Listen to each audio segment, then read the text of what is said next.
Welcome back to the next instalment of Elbon Connect, where we're here with our digital model, which you've previously seen cut, you've seen it coloured, and now you're going to see the final styling. So we're going to style it like the image behind me, so the main image of Digital Blonde really, so real texture. We're going to put a lot of texture into it.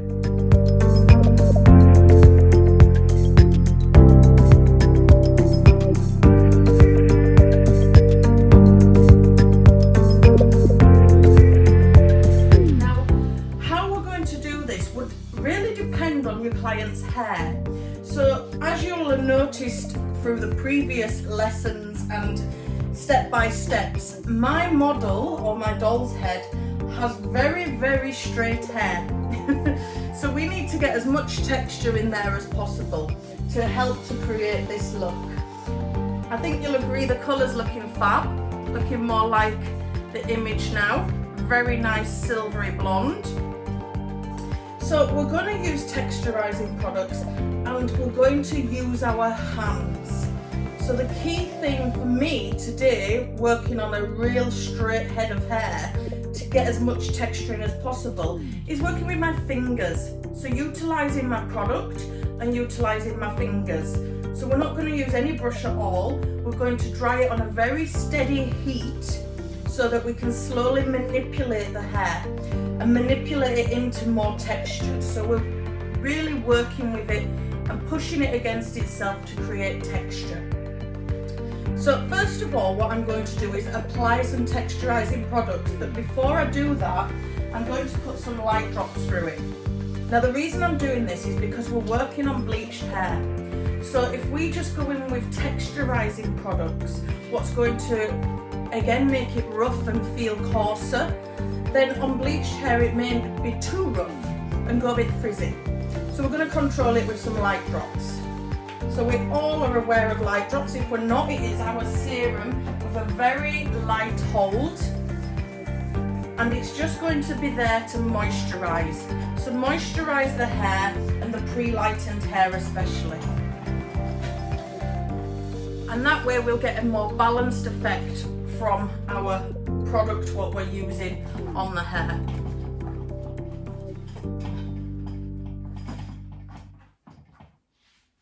Now the next product I'm going to use a slight amount of it before drying, but I'm going to use it after I've blow dried as well, because it is our number 67 hair lift. So you're all aware of our powder. Now traditionally we would use this more on dry hair, but because I want to get as much texture as possible and work with giving the hair the movement as I'm drying it, I'm going to put a tiny bit on before blow drying. So I'm going to cover some of the holes so that I can control it a bit more. So there we go. Just lightly dusting throughout the hair. Now I have left this hair to dry slightly. It's not fully wet, it's damp hair. So when we're putting the product on, you might want to just get rid of some of the wetness before applying your affixed products. So we're not watering them down, we're not ending up having to use too much of the product compared to what we would if we're watering it down with too wet a hair. Okay, so as I said, I'm going to be quite controlled at how I blow dry, so I'm just going to have it on the low setting. So not full blast, because it's just going to blast it wherever, and because it's poker straight hair, it'll just end up sticking out here, there and everywhere. So I'm wanting to control it. And I'm almost going to be scrunching as I'm drying, so that I can just create movement in the hair. Now because it is very straight, I will go in afterwards and define and create a bit of movement with some flat irons. So we're going to create a bit of texture through a heated appliance as well, just so that we can get this real kink to the hair. It's not a curl, it's a kink. So it looks so natural that the hair's just been left to dry, even though it hasn't. Okay, so I'm just going to start drying.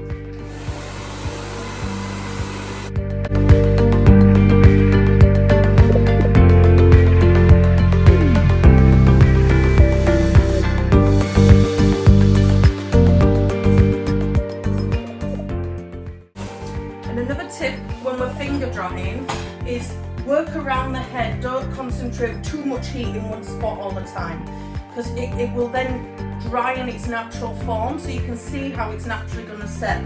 So can I just show you this side where I've started drying? You can already see poker straight hair has started to create a bend because I've been working it with my fingers.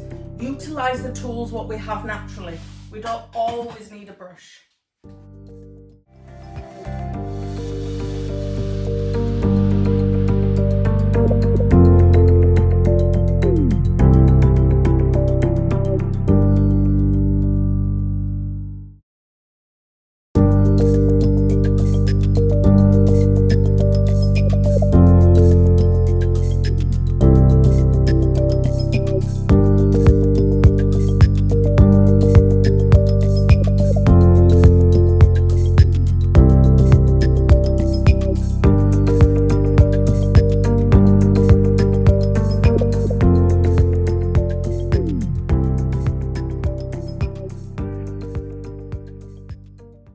Don't be worried about it looking a bit like wow, wild and crazy, because that's all in the dressing out of your blow dry. So your blow dry is getting the shape in there, and then when you dress it out, you fix it into place so that it doesn't look wild and crazy.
Drier it gets, the easier it gets to manipulate, but you've got that foundation in there from doing it from damp. So I'm getting loads of texture now in places, what is going to be nice to set in with the irons afterwards to create that definite texture. I mean, we could leave it just with the texture as it is, but I feel if we solidify it in with something hot like a flat iron, it's going to last the client longer. So purely because her hair is poker straight.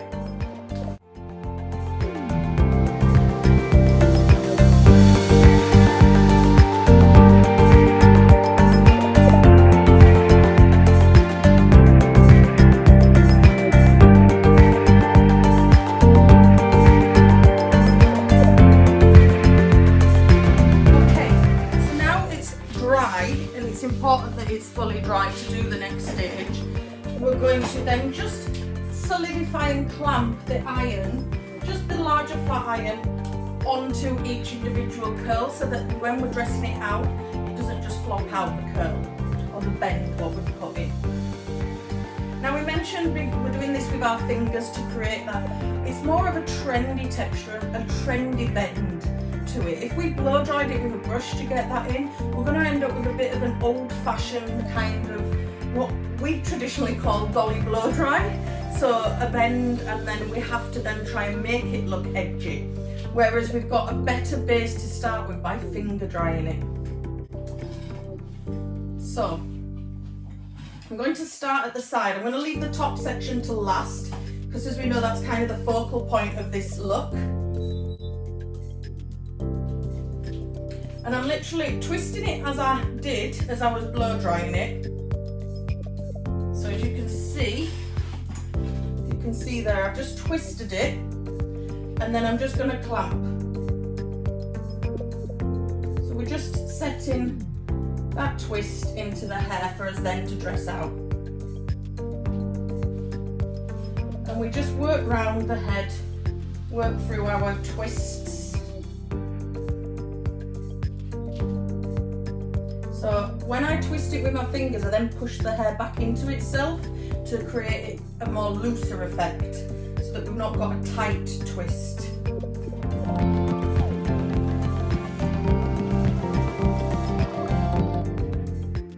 we don't want so much as a twist on these, but just for them to just poke out, naturally poke out. Remember, on here it's a doll's head, so the sides are slightly longer than the picture, otherwise they'd just be stuck out.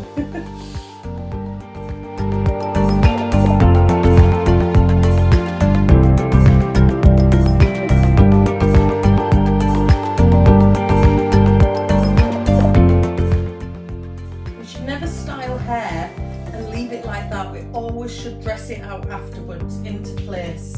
And that way you find that your style will last longer as well. It doesn't just droop and look tired.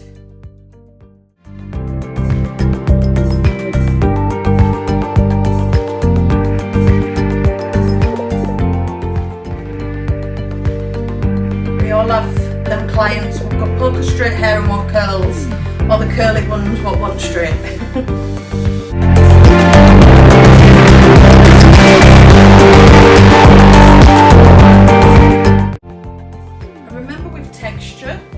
It's all about balance. So it's not so much that it all has to be neat and uniformed, it has to be balanced. So we can't have one side huge and the other side just flat. We have to balance that. It doesn't have to be uniformed curl. And it's actually a bit more fashionable at the moment if it's not a set uniform curl, if it is more natural.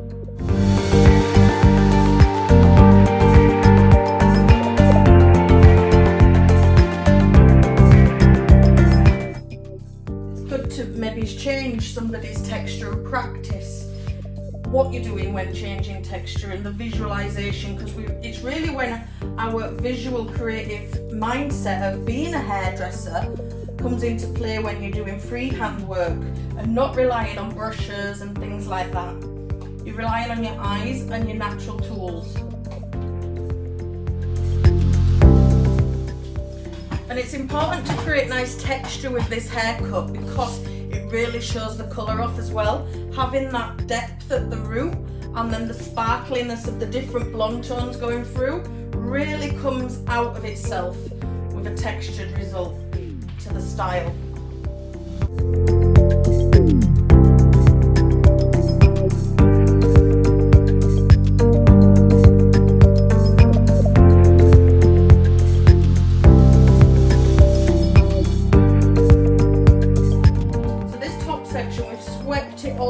Over to one side but falling forwards, so we've got that heaviness. If you remember from when we cut it and we put that graduation in, that gives you the heaviness of the fringe.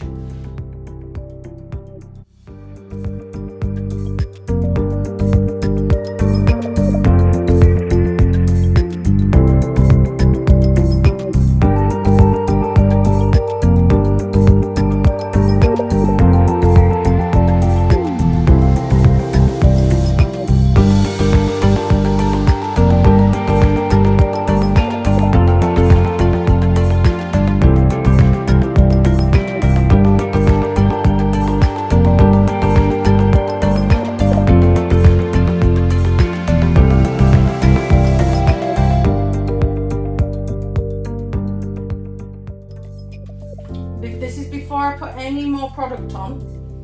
I'm just going to work to try and get it into the places where I want it to be, manipulating it.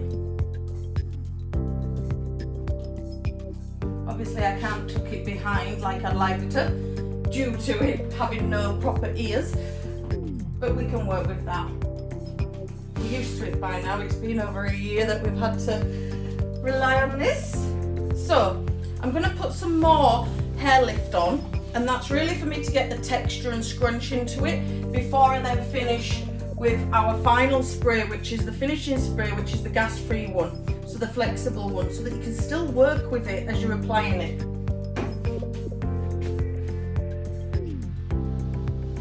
So all holes are open now, just to get a nice scattering. And I'm literally going in and scrunching. And at the sides where I'm wanting less width, I can scrunch it tighter into the side of the head. And then once you've got this product on, you find that you can actually work with even the individual hair strands.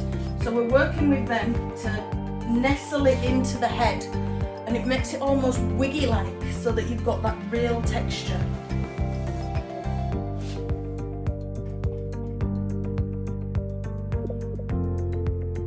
Utilising my curls through the front, I can really see that when I go in with the spray, I can really settle it down into the head.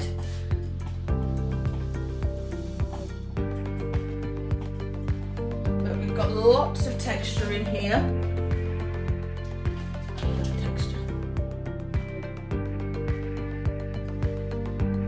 And our curls falling forwards, hugging the head and hugging the rest of the hair, just like we've cut it to do.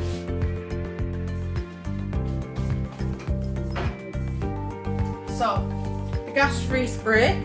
So we're going to use this so that we've got that playability, so that we can go in and still play with the hair as we're setting it in place. So I'm going to start with the back. Where I'm pressing it against the head at the bottom where I want it to lie sleeker and just separated, but then lifting it slightly where we've got the graduation from the cut. Colour's looking fab as well. I hope you can see the result of the colour properly through the video, because it is beautiful. So remember at the sides, I'm still wanting that texture, but I'm wanting it flatter against the head towards the bottom.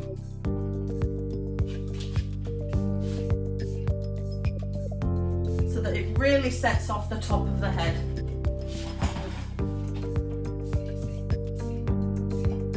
Which is always great on a doll's head, because we all know it just grows outwards.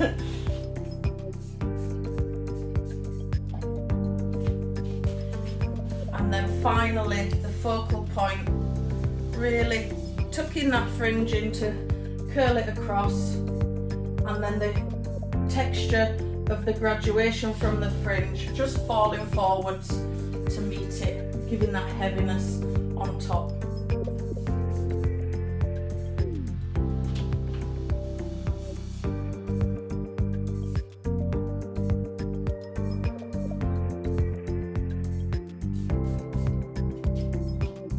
Obviously, if this was a real client, I would be covering her face, not just going to spray her. How's that looking? Let's bring her closer. Wow, lots of texture. And you can see how the colour and the separation you get from the colour enhances the cut.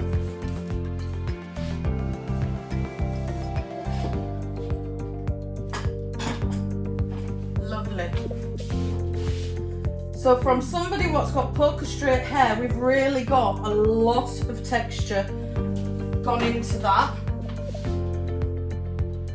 And I will do some close-up pictures for you, so you will see the end result with the pictures from the textured look.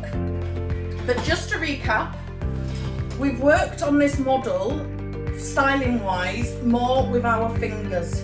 So we've not used a brush at all. We've used our hairdryer and fingers and product. So we applied light drops to start with. Reason being, we're working on quite coarse hair because it's pre-lightened hair. So to balance the moisture out, we've applied the light drops, which will then control our hair lift. As we used hair lift number 67, so we did this to put texture into the roots whilst drying and create movement. We also used it again afterwards to solidify and almost wigify the hair so that we could really mould it and shape it and sculpt it. And then finally we finish with our Flexi Hold hairspray, so the gas-free one, so it's more of a pump one, so that we can work a bit more directional and a bit more flexible to create a texture. We use the irons as well after we've dried the hair, just to set in place the texture what we'd achieved from the finger blow drying. So I hope you like it, and as I said, you will see the finished result in a picture form as well.